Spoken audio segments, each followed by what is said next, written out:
There we go. Now she is an Arabian horse, and this is the breed of horse that dominates the field of endurance racing. Originally, these horses were instruments of war, and so speed and endurance were essential to their daily lives. They needed to be able to attack with surprise and escape swiftly over vast distances and very hot, dry land. So they're just bred for this sport. Now, typically, if you're competing on a 100-mile-long journey, you're going to spend a lot of time in the saddle, so you get to develop great teamwork with that horse. The winners of those 100-mile-long races usually come in about 12 hours. Anybody else is going to be coming in much longer than that, so they're spending a lot of time in the saddle. Now you'll notice, first of all, that our rider Alisha is very colorfully dressed, and that is on purpose. If she's out on that course and she has a parting of ways from her horse, or she gets lost on the course out there, she wants the helicopters to be able to find her. So she's going to dress as brightly as possible. Quite often these riders will even have neon bridles on those horses just to help make them a little bit more visible.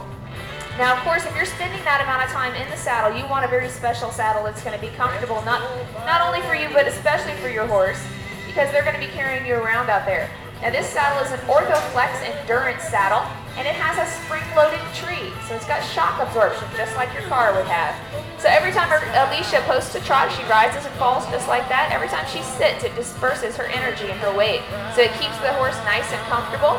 Now, the reason why she posts a trot is also to keep that horse comfortable. She doesn't have to work as hard if Alisha's not sitting the entire time, so that's going to help her. Now, this is the speed that they would usually compete in. Unless they were needing to make up some time, they might do a little cantering to catch up on time. But it is a long distance race, so they're going to trot most of it. Now those stirrups on that saddle, those are a little bit more wider set than most stirrups are. Helps her get her feet in and out quickly if she needs to. In the bottom of that stirrup, there's a pad called a long distance pad, and that cushions the ball of her foot because she's stepping on it every time she rises. And it's also on top of that fabric. It has a fabric on it that's much like sandpaper. And if her feet get wet, that's going to keep her feet from sliding out if she doesn't want them to. And you'll also notice that she's got a lot of things attached to that saddle. She's got little strings and hooks and places that she can put things, because she has to take everything with her. She's going to need water. She's going to need snacks for herself. She's going to need hoof picks and things like that. So she's got a lot of places she can attach that stuff.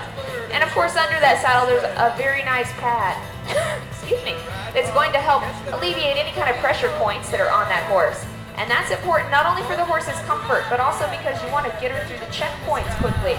Along the way, they have regular veterinary inspections, and at those checkpoints, they will stop that horse and make sure that it's sound and fit to continue. They'll also hold her until her pulse and respiratory rate are below acceptable levels. That way, they ensure that it's not just the horse that finishes first that's going to win that race, it's the horse in the best physical condition. Now, the riders have a few tricks up their sleeve that they use to help those horses out to get them through those checkpoints quickly. You might have noticed that Alisha has a sponge that's attached to her saddle. If she passes a body of water, such as a creek or a pond, she can take that sponge and lower it right down into the water like that. She'll get it nice and wet, and then she'll wring it out over her horse's neck and flank area. And that's going to get her nice and cool and help her get through those checkpoints more quickly. And you see what Alisha gets to do. She just sits right up there on top of that horse, so she's not wasting time by getting off and on to pull her horse out. So that's going to save her time and hopefully get her into the first place position. Ladies and gentlemen, showing us the sport of endurance racing, that is Shazare Moonbeam and Alisha.